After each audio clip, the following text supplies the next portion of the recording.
In this video, I will show you how to build a blueprint for tickets in Zoho Desk. First, log into your Zoho Desk account. Now on the top right corner, click on the Settings button.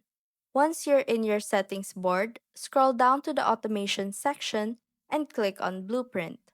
A short disclaimer pop-up will appear explaining what a blueprint does.